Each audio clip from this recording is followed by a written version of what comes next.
एक बूढ़ी माँ की दर्द। 3 साल हो चुके थे बेटे को अपना घर छोड़कर विदेश में बसे हुए। इन 3 सालों में बूढ़ी माँ और ज़्यादा बूढ़ी हो गई थी। 75 वर्ष की उम्र में सुलोचना देवी की याददाश्त काफ़ी कमज़ोर होती जा रही थी। उन्हें रोज़मर्रा की चीज़ें ना याद रहती, लेकिन जो उन्हें हमेशा याद रहता वह था उनका बेटा।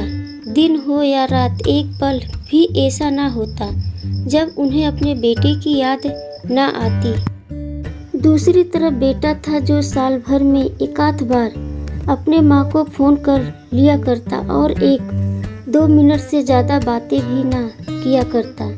फिर भी यह बूढ़ी माँ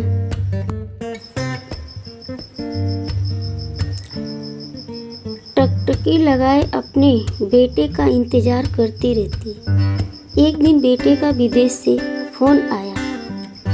हेलो हेलो, सुन रही हो माँ? मैं अनिल बोल रहा हूँ। तुम्हारा बेटा कैसा हो? माँ मैं ठीक हूँ।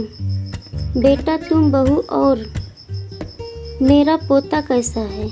माँ ने पूछा। सब अच्छे हैं माँ, मैं अगले हफ्ते गांव आ रहा हूँ। माँ तुम्हें लेने। अब हम सब साथ में ही लंदन में रहेंगे। माँ तुम्हारी बहू कह रही थी माँ को यहाँ पर लेकर आओ, बेचारी अकेली वहाँ परेशान होती होगी। बेटे ने कहा। माँ की बूढ़ी सूखी आंखें आंसुओं से भीग गई। उसके कमज़ोर शरीर के नस नस में खुशी की लहर दौड़ गई। बेटे और बहू का अपने प्रति प्रेम देखकर माँ का मन खुशी से भर आया।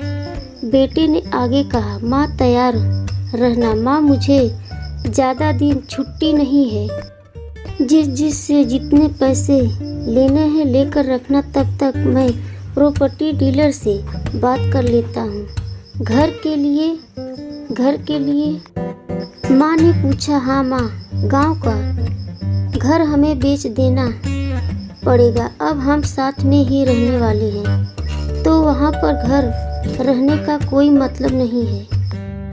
बेटे ने कहा। बुढ़ापे की वजह से ठीक से चलने में असक्षम माँ ने पूरे मोहल्ले में घूम घूम कर अपनी इस खुशखबरी को सबको सुनाया। सभी को खुशी हुई। सबको लगा माँ जी के आखिरी दिन अपने परिवार के साथ खुशी से बीत जाएंगे। घर वापस आकर माँ ने अपने घर के कोने कोने को ऐसे देखा जैसे वहाँ अपने दूसरे बेटे को देख रही हो।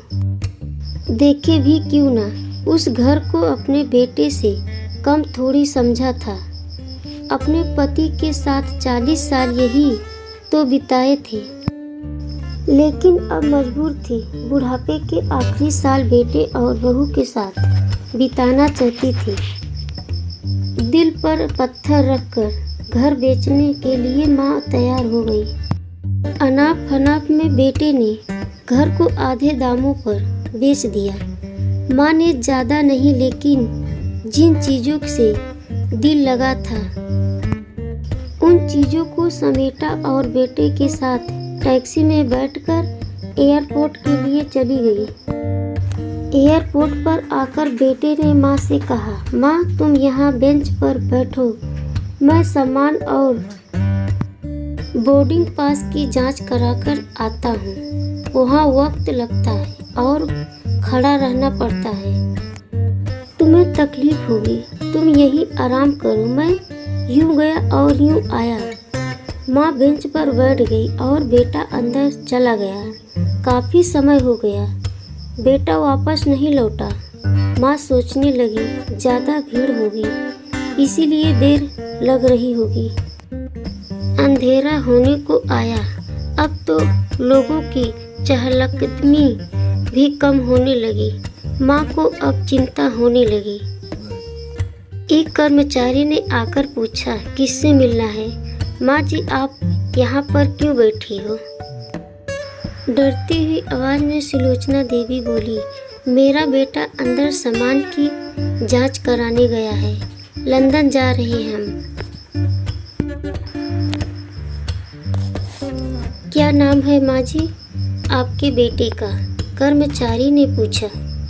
अनिल नाम है मेरे बेटे का, सुलोचना देवी ने बताया। कर्मचारी अंदर गया और थोड़ी देर बाद बाहर लौटा। उसने सुलोचना देवी से कहा, माँ जी लंदन जाने वाली फ्लाइट तो दोपहर में ही जा चुकी है और आपका बेटा भी उस फ्लाइट में बैठकर लंदन जा चुका है। अब आपके यहाँ बैठने का कोई मतलब नहीं है। आप भी अपने घर चली जाइए। क्या जा चुका है? और मैं घर जाऊँ माँ? कि आंखों से आंसुओं के सैलाब उठने लगे। जैसे तैसे माँ घर पहुँची। जो अब उसका था ही नहीं बिक चुका था। वे वहीं बरामदे में तुलसी के पास सो गई। घर के नए मालिक को उस पर दया आई तो एक कमरा किराए से उसको दे दिया। पेंशन के पैसों से खाना और किराए का बंदोबस्त हो जाता था।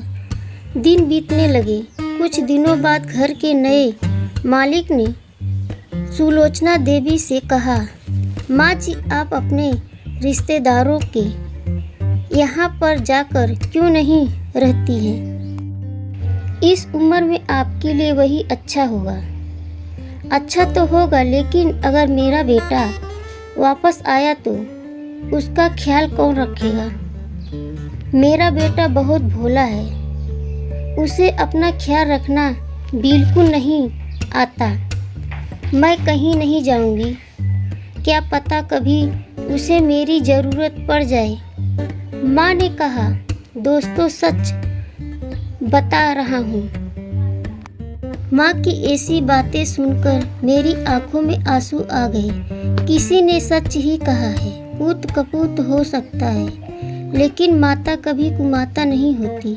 दोस्तों आप सभी से हाथ जोड़कर विनती करता हूँ, अपने माता पिता की जितनी हो सके सेवा करना। उनके साथ कभी बुरा बर्ताव मत करना।